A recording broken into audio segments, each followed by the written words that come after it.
Good morning students. मैं आप सभी का फिर से डिफरेंशियल इक्वेशन के इस लेक्चर सीरीज़ में स्वागत करता हूं।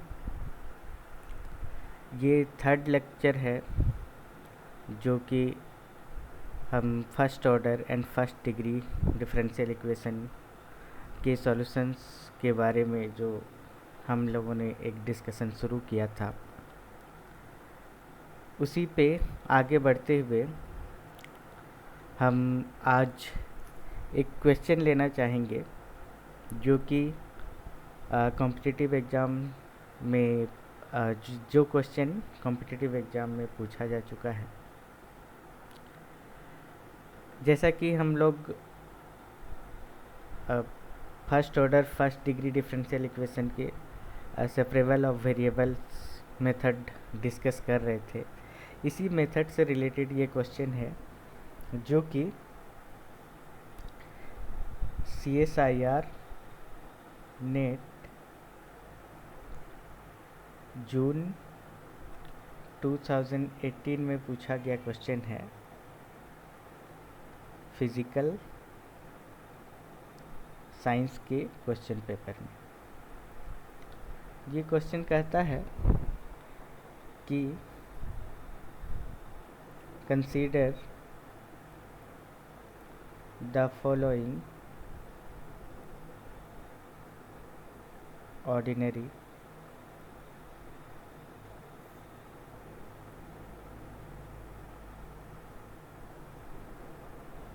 Differential equation.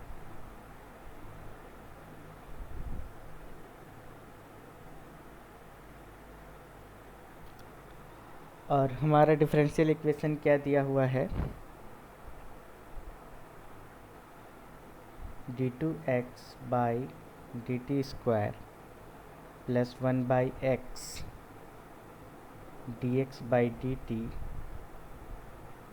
का whole square minus dx by dt equal to 0। इस डिफरेंशियल इक्वेशन को सॉल्व करना है जिसका बाउंड्री कंडीशन दिया हुआ है विद द बाउंड्री कंडीशन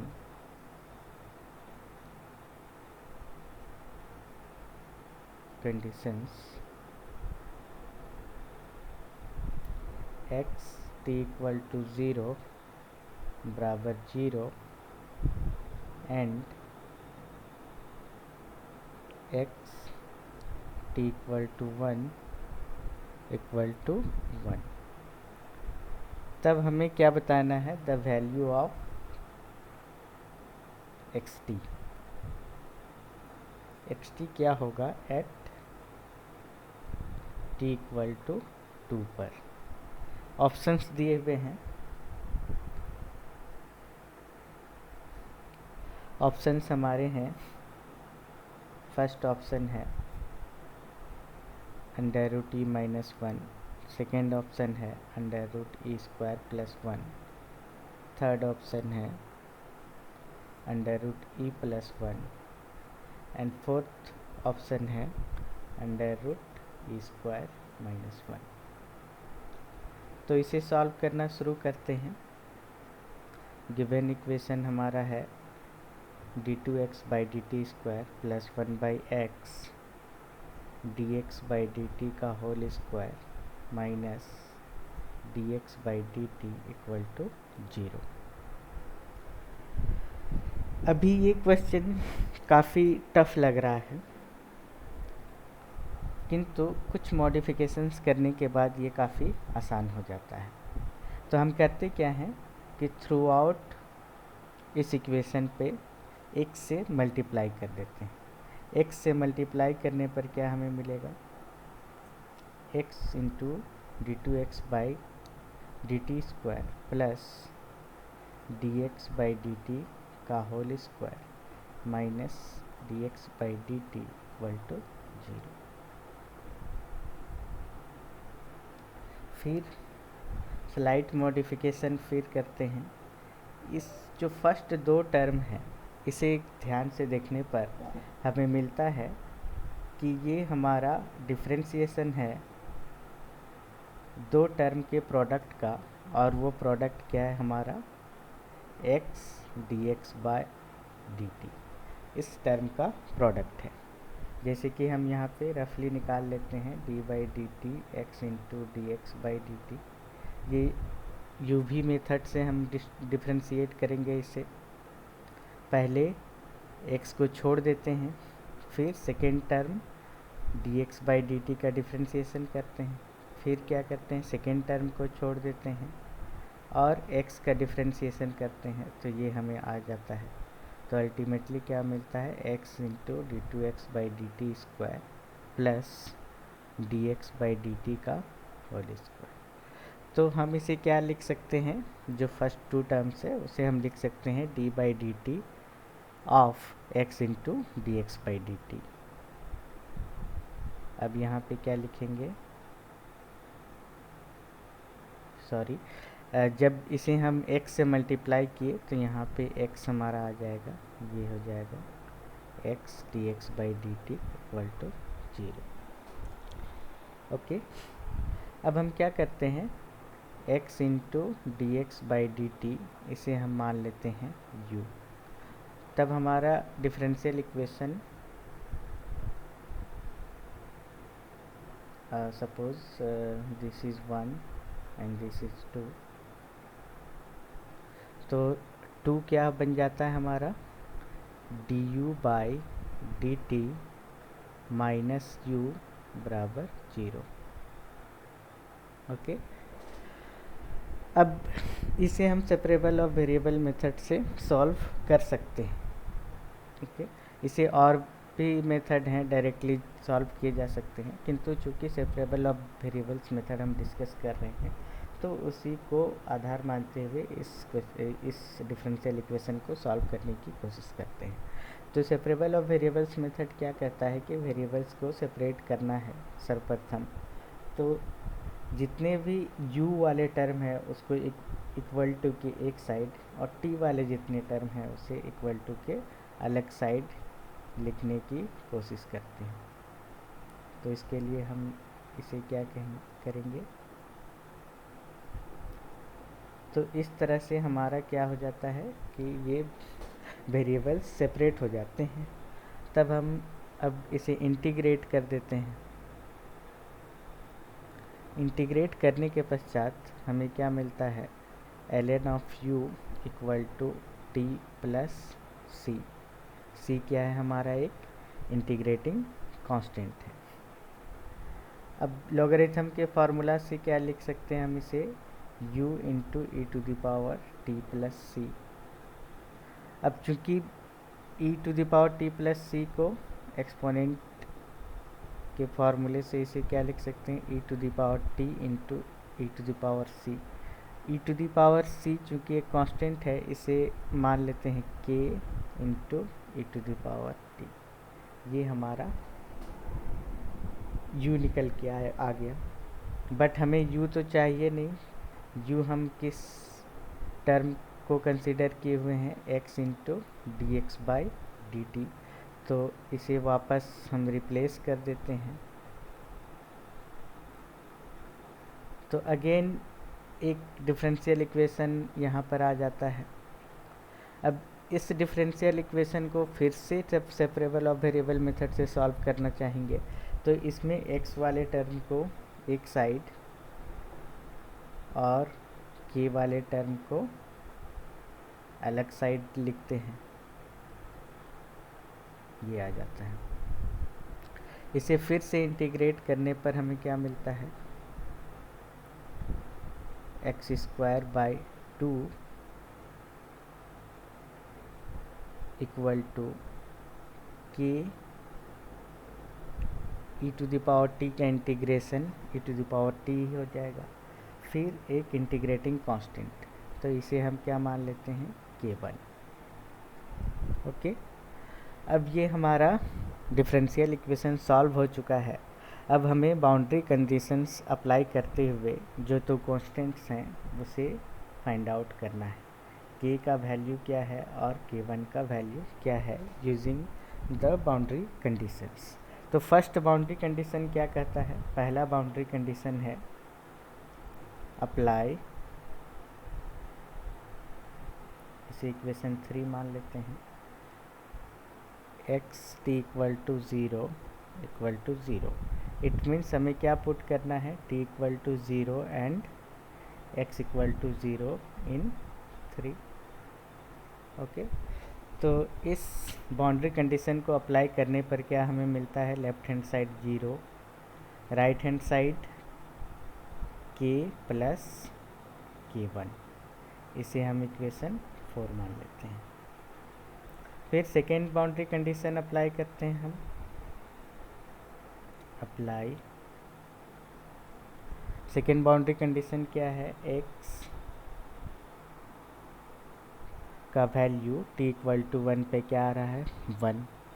तो इसका मतलब हमें क्या पुट करना है, t equal to 1 and x equal to 1 in 3। तो 3 पे सेकेंड बाउंड्री कंडीशन अप्लाई करने पर हमें क्या मिलता है, left hand side x equal to 1 put करने पर 1/2 k into e to the power 1 plus k1, ये हमारा फिफ्थ इक्वेशन है। अब 4 और 5th को इस्तेमाल करते हुए हम k और k1 का वैल्यू ज्ञात करेंगे। तो इसके लिए हम क्या करते हैं, k और k1 वैल्यू फाइंड आउट करने के लिए हम क्या करते हैं, 4 पे e से मल्टीप्लाई कर देते हैं और इसको 5 से सब्ट्रैक्ट कर देते हैं। तब हमें क्या मिलता है, ये 0 equal to k into e plus k1 e, और इसको क्या करते हैं, हम सब्ट्रैक्ट कर देते हैं।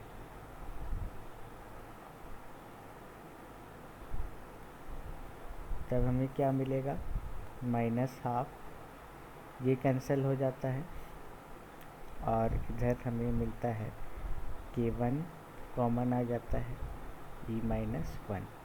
तो यहाँ से k1 का वैल्यू मिलता है हमें -12 e-1, जिसे हम लिख सकते हैं हाफ ऑफ 1 माइनस e। अब k1 का वैल्यू हम किस पे पुट करेंगे, 4th में पुट कर देते हैं। हमारा फोर्थ इक्वेशन क्या है, k plus k1 equal to 0, और इस पे k1 का वैल्यू पुट कर देते हैं। तो k का वैल्यू क्या हमें मिलेगा,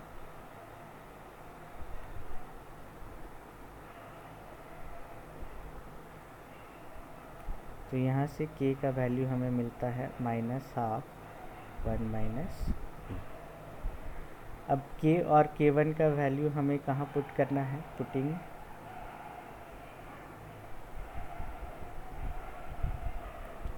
द वैल्यूज ऑफ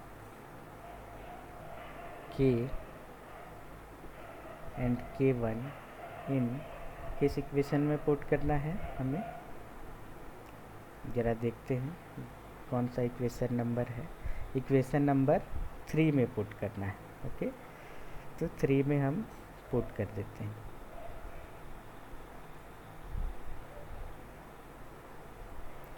इन 3, तो लेफ्ट हैंड साइड क्या है 3 का, x² equal to k80 plus k1। अब इसमें हम पुट कर देते हैं, ये आ जाता है हमारा x² equal to -12 1 minus e into e to the power t plus ½ 1 minus e। इसे सॉल्व करने पर हमें प्राप्त होता है half of 1 minus e common आ जाता है और यहाँ पे आ जाता है 1 minus e to the power t। Okay, 2 यहाँ से कैंसिल हो जाता है, ये 2 कैंसिल होने पर x² का वैल्यू हमें मिलता है 1 minus e to the power t divided by 1 minus e। But हमें क्या ज्ञात करना है, एक्स टी ज्ञात करना है जब t इक्वल टू 2 हो। मीन्स हमें क्या ज्ञात करना है, x2 का वैल्यू ज्ञात करना है। और हमारा यहाँ क्या निकल के आया है, एक्स स्क्वायर ऑफ टी बराबर दिस वन। ओके, तो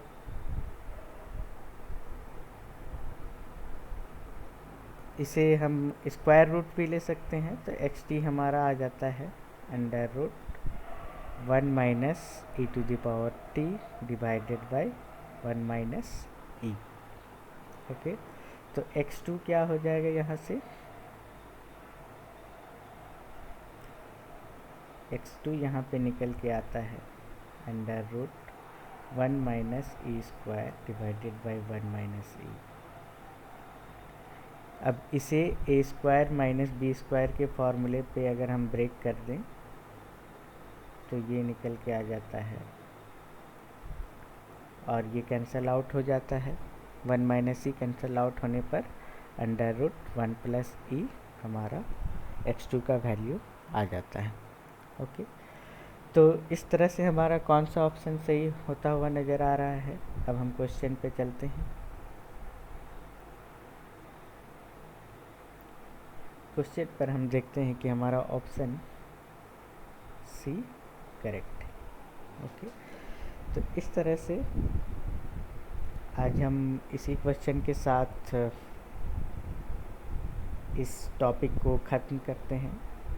नेक्स्ट टॉपिक हम आगे पढ़ेंगे first order differential equations of first order and first degree में ही इसका कुछ थ्योरेटिकल कंसेप्ट पढ़ेंगे, नेक्स्ट मेथड जो भी होगा, और फिर उसके बाद कुछ क्वेश्चन सॉल्व करने की कोशिश करेंगे। धन्यवाद।